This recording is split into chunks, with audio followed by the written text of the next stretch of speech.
Hai everyone, it's Ilasanika. Di video kali ini aku mau bahas sesuatu yang berbeda. Karena kalau kalian tahu kan aku keseringan bahas tentang visa nih. Nah sekarang aku mau bahas tentang sistem perkuliahan di Australia.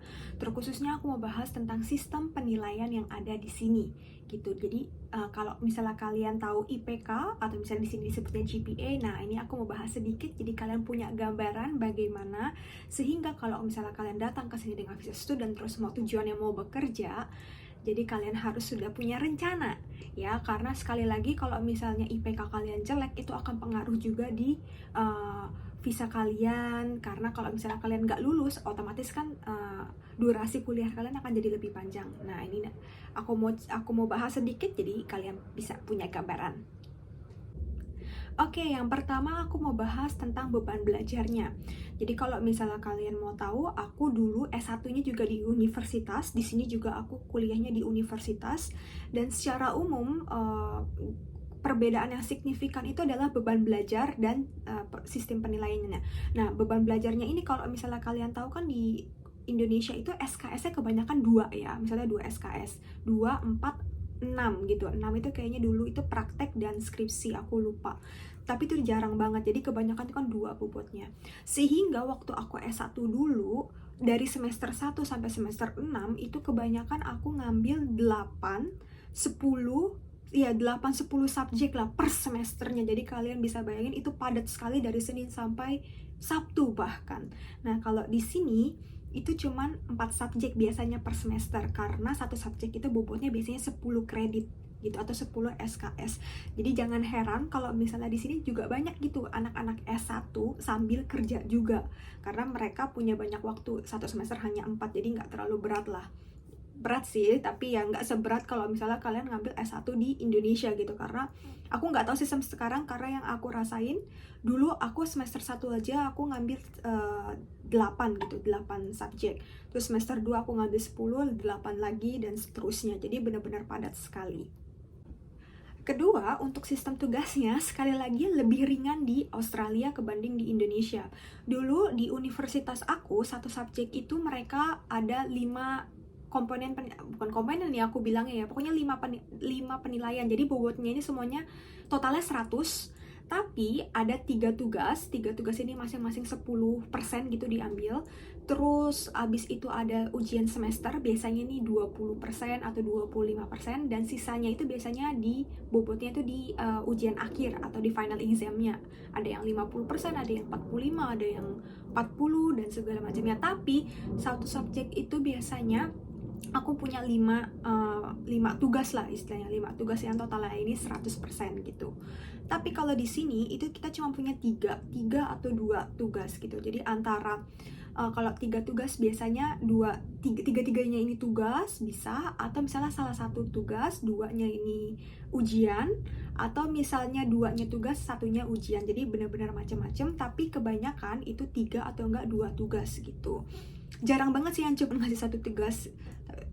Karena kalau tak satu tugas ya riskan juga ya, kalau misalnya kamu ngerjainnya jelek ya udah langsung otomatis nggak lulus. Nah biasanya juga bobotnya itu tugasnya itu misalnya 30%, terus di sininya 40, atau misalnya 35, terus misalnya di sini 30% gitu.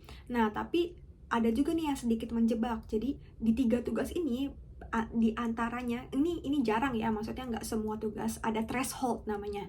Nah di threshold ini maksudnya apa? Jadi contoh misalnya di tugas 1 ada threshold 40% gitu. Nah ini maksudnya apa? Jadi kamu harus dapat nilai minimum. Contoh ya, misalnya di tugas 1 kamu dapat bobot totalnya itu adalah 50% contohnya.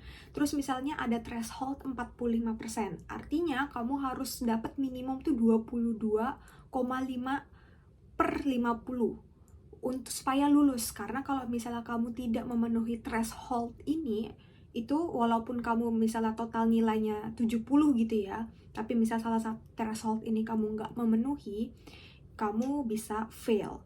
Jadi itu ada yang perlu kamu perhatikan, walaupun cuma 3, usahakan kamu lihat apakah ada threshold. Kalau misalnya ada, itu berapa persen. Jadi itu sebagai apa ya namanya ya, kayak patokan kamu harus dapat nilai berapa minimumnya gitu. Nah kalau bisa di Indonesia aku dulu kayaknya nggak ada deh namanya sistem threshold, yang penting total nilainya itu lebih dari 50 aja supaya bisa lulus subjek itu.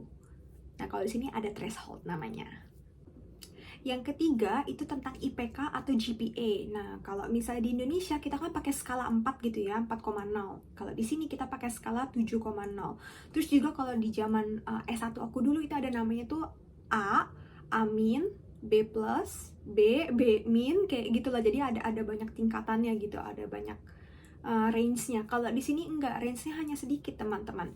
Nah, aku jelasin range-nya ya. Yang paling bawah itu ada namanya fail. Fail itu artinya apa? Kamu nggak lulus. Fail itu range nilainya dari 0 sampai 49. Nah, itu kamu benar-benar dapat 0 kalau misalnya kamu fail. Yang kedua, itu ada namanya pass ya. Pass itu kamu dapat nilai bobotnya tuh 4 dari 7, dari skala 7. Nah, range nilainya si PAS ini itu dari 50 sampai 64. Jadi kalau misalnya kamu dapat 63, kamu dapat di skala PAS, terus kamu dapat nilai 4 dari 7. Nah, terus yang ketiga itu ada namanya kredit, teman-teman. Kredit ini skalanya dari 65 sampai 74. Ini benar-benar lumayan besar ya range nilainya. Jadi misalnya kalau kamu dapat 74, kamu dapat kredit dan nilai kamu adalah 5 dari 7, dari skala 7. Terus ada juga yang namanya itu distinction. Nah, distinction ini itu skalanya dari 75 sampai 84, teman-teman. Nah, distinction ini sudah bagus banget dan pastinya susah. Di sini kamu dapat nilai 6 dari 7. Dan yang terakhir itu ada namanya high distinction. Nah, high distinction ini nih yang paling atas banget dan sangat pintar sekali. Ya, jadi nilai range ini itu dari 85 sampai 100 dan kamu akan dapat nilai 7 dari 7 gitu. Nah, terus aku juga mau bahas kira-kira gampang nggak sih dapat IPK di atas rata-rata atau bisa dapat nilai distinction? Nah, jawabannya tergantung kamu sekolah di mana, jurusan apa, dosennya kayak apa, dan tugas-tugasnya macam apa.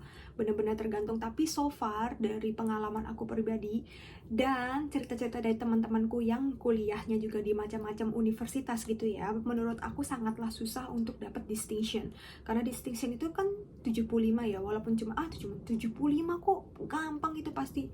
Kenyataannya enggak, teman-teman. Jadi dulu aku juga sempat ngegampangin, oh dapat 75 itu bakalan gampang, enggak susah. Ternyata susah sekali.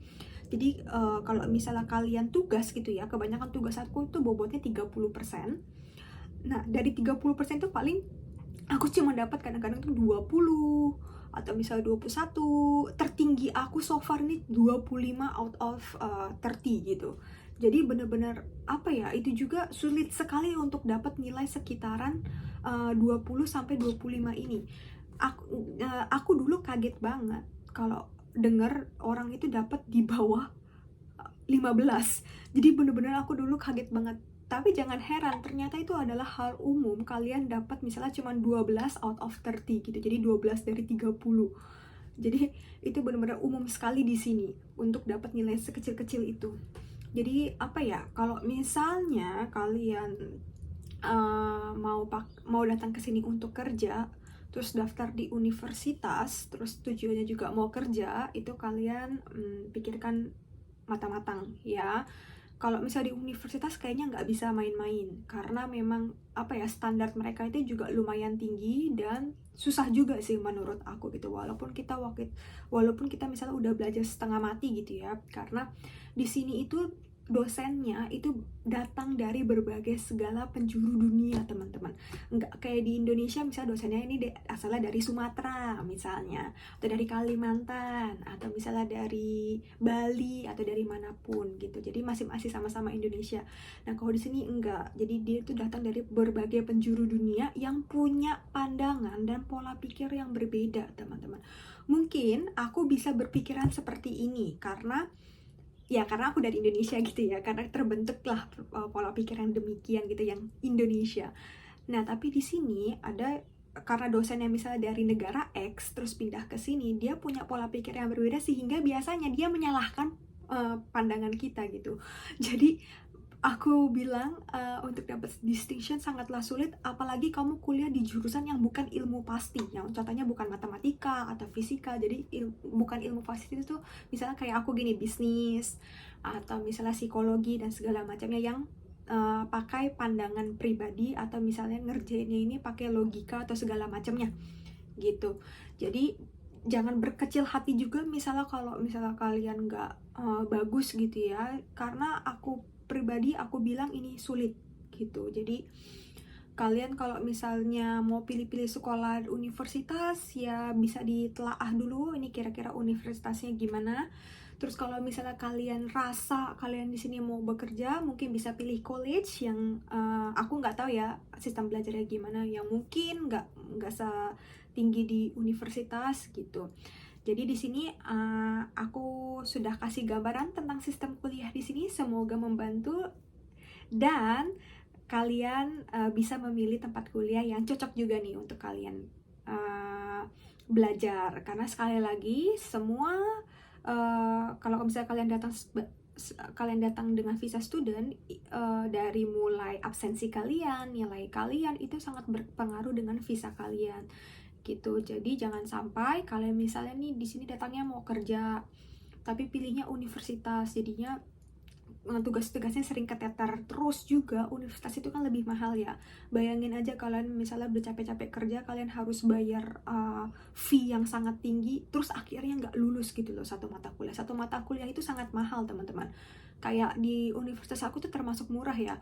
Kayak di universitas aku tuh satu mata kuliah tuh bisa setara 45-50 juta teman-teman. Bayangin aja kalau kalian gak lulus itu nyeseknya nyesek apa, 50 juta, astaga. Jadi jangan sampai seperti itu teman-teman. Terus juga kalau misalnya kalian gak lulus satu mata kuliah nih, kalian kan otomatis visa lulusnya kan mundur. Nah itu akan berpengaruh juga ke visa kalian. Nah ngurusnya itu juga kayaknya lumayan repot gitu teman-teman. Tapi di satu sisi kalau misalnya kalian lulus di universitas dengan nilai, katakanlah dengan nilai kredit gitu ya, sekitar 5, itu 5 pun sudah bagus kok menurut aku. Sekitar 5, nah prospek kedepannya juga akan bagus gitu. Apalagi ditambah lagi kalian punya pengalaman-pengalaman yang bagus gitu. Jadi pasti niscaya nanti habis lulus kalian juga pasti akan dapat pekerjaan yang bagus juga kalau kalian mau kerja keras ya. Lagian juga kalau misalnya kalian lulus gitu ya, dengan jenjang S2, kalian akan dapat namanya itu postgraduate visa itu selama 3 tahun. Nah, visanya ini tuh kalian juga bisa bawa keluarga, teman-teman. Jadi sangat menguntungkan sekali gitu buat kalian. Jadi kalau misalnya mau datang visa student untuk bekerja, kalian pikirkan 2 kali, karena sebenarnya visa student ini seperti peribahasa kita lah, bersakit-sakit dahulu, bersenang-senang kemudian. Nah, mungkin ketika kalian pakai visa student selama 2 tahun ini, kalian merasa tersiksa sekali gitu ya, otak kalian capek, badan kalian capek, tapi nanti prospek kedepannya akan lebih bagus. Oke, semangat terus, semoga video ini bermanfaat. Jika kalian ada yang mau tanyakan, kalian bisa komentar di kolom komentar atau DM di Instagram aku. Sampai jumpa di video selanjutnya.